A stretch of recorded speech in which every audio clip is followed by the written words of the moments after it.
Ray Donnelly back here again, trying to continue on with some of the tutorials that I can provide for members to use. I had one member send me a request via the forums.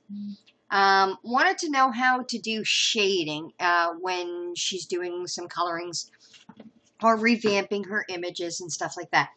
I personally do not know how to shade the way marapets characters are done on the site. I do mine with the dodge and burn tools within my Photoshop program, which you see here.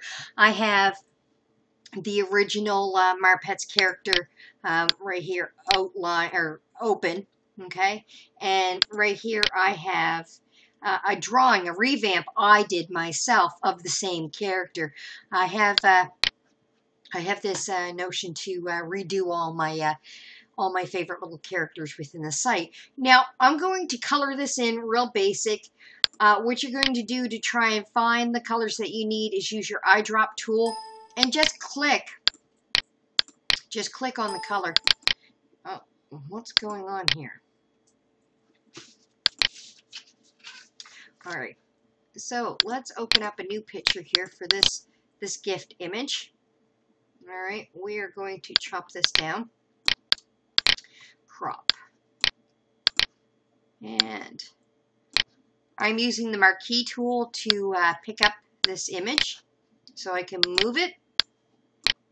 There it goes. We can close that one out. We don't need it anymore. I'm going to crop this down again some more.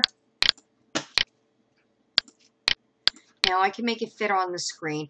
My favorite thing to do is to get rid of the white. So all you use is your magic wand tool, make the marquee or the marching ants go around it, and on your keyboard hit delete.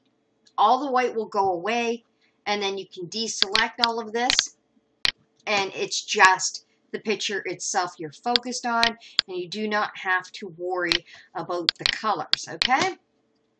So I am going to make this a little bit smaller. Now I have the original image right here, which I can use to help me pick up colors. Bear with me, my Facebook is going nuts. All right, so you're going to use the drop tool. You're going to come over here, and you're going to find what the color is. Now, if you click on the color, it will give you the R, the G, and the B coloring, all right, for it. And it will also give you it's a web-based color too. You can use this in web pages to actually create a color scheme, all right?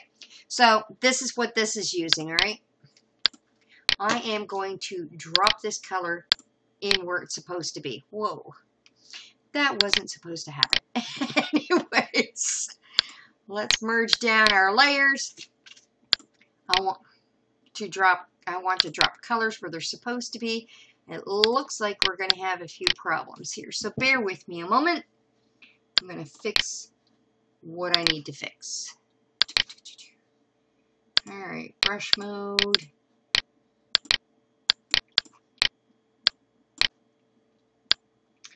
I want to fix around the hairline because I don't want it doing what it just did, fit on the screen. Let's see if I can get the color to come back again.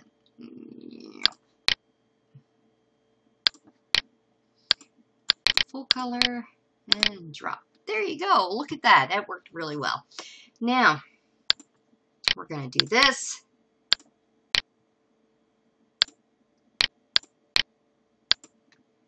These guys have flesh tone feet, ears, and a tail, so we will grab that color. Now, if you can't see the color very well, you can always pull up a spot where you can see the color well and grab it from a good area. This is a highlight area. This is a shaded. This is the original color. So let's use this.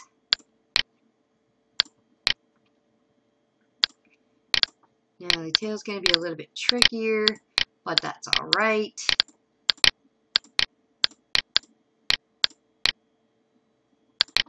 Now, I like to stick with the original colors, and yes, I revamp my pictures a lot. The thing is, though, is that this is actually a good thing. Oh, geez. It will help. It helps teach you what you need to know while you're working with your images. You don't have to be perfect, but when I revamp my images, I like to alter some things. Like in this case, the toddler Basil doesn't wear a shirt, but when I redrew it, I added a shirt to the outfit because it seems to offset it better for me. As you can see, the hairstyle is similar in this, but with this one, I changed it so he actually has hair. And I will give him hair. Because he's such a adorable looking colored Basil, I'm going to darken his hair a little bit to like an orangey red. So I'm going to make this little fella a redhead. Okay? And what we're going to do is continue on with filling in all of the colors on this particular item. Once I'm finished, I'm going to work on adding the shading, okay? We'll be back shortly. Pause. Okay, now that we've got the original image pretty much done, all right, well, my revamped image, excuse me. What I'm going to do now is I'm going to get ready to edit this product so that you have the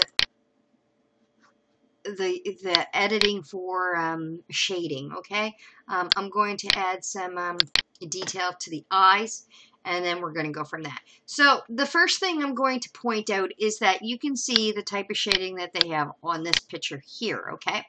So based on this information that they have in this image, you can pretty much do the same thing in, oh, excuse me. You can do pretty much the same thing in the revamped image that I have, okay? So let's make this the proper size so we can see it. So as you notice, at the top of his hair, there is some highlights. So what we're going to do is I'm going to go to this image, and I'm going to focus on the highlights that they have in the same spot. So you see there's highlights right here and highlights along the tips. So what you do is you go here. This is like your dodge, your blend, your burn tool. All right, we're going to go to dodge because this is highlights we're working on. Now, in order to make sure that none of your stuff bleeds into the other colors, use your magic wand tool, because when you do stuff, guess what? It doesn't go anywhere else. No matter what you do, it sticks to the one spot you want it to stick to, okay? So make sure your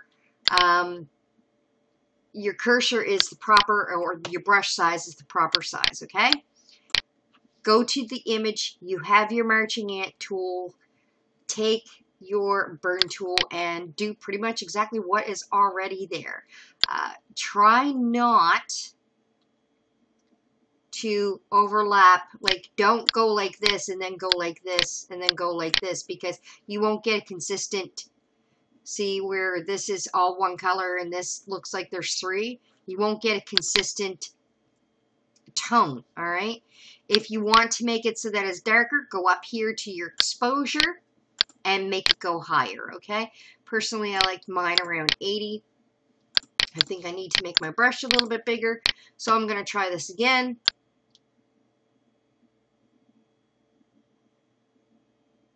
Now, when you do this, click and hold your mouse. Do what you need to do. It doesn't get any darker or any lighter or anything like that. It just stays, okay? Once you've got that done, continue on. All right, I didn't like that because I noticed my cursor was too big, so I'm bringing down the size so I can do the outlines on the hair.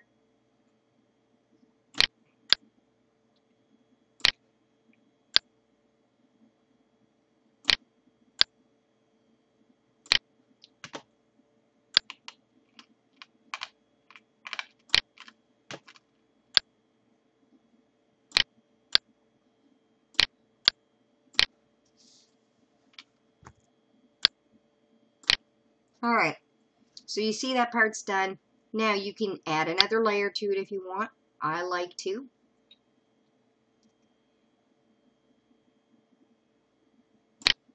This brightens it right up.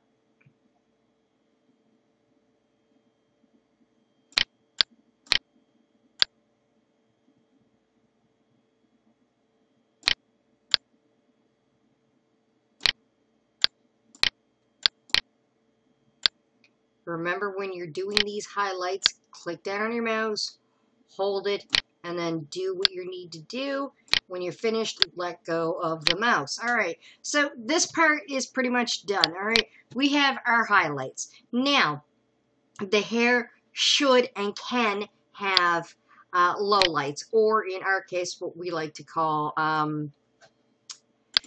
darker areas or shading. And not everyone knows how to shade. It is a talent. It is a skill. It can be difficult. You just got to remember, from whatever direction your light is coming, whatever may stick out or be in the opposite side of where the shadow was or should be, then you should shade. All right. So this is the ear. This is the underside of the ear. So this area should be shaded. Okay. This is the underside of this piece of hair. That should be shaded. Underside of this hair. Do you see where I'm going with this? The spot that would not face the light should have a bit of shade. Same with this. Right here. Right here. Right here. And along the brow line. Okay? Fairly easy. Now you can add another layer of tone to it. Okay? I call it tone because when you add more to it, it darkens it a little bit more. You do not have to go all the way out to the edge. You can actually just do a little bit on the inside to make it a little darker. Leave the outside edge a little lighter, even though you're still shading. And you work with that. Okay? Once you're done, completely finished, you can go in here and deselect it, and it's all complete. So now you can continue on working with the rest of your project. And remember, if the light's coming from above, anything that sticks out underneath should be shaded. On top should be lighter. If you need any help, come back, take a look at what you're doing again, and try and repeat the process. If you're still stumped, your best bet is to try and get a mannequin or a wooden dummy and try and work with that and place a light above it, beside it, to the left, to the right, the front, the back, whatever the case may be, and look at how the shadows sit and how the highlights sit. Once you get that general idea and that general notion about how things work with light, you should be able to figure out how to shade and how to lighten in your images. Okay? Thanks for your interest in my tutorials. If you want to see more, please feel free to marmail, martalk, or email me and ask, and I will see what I can do. Have a wonderful day.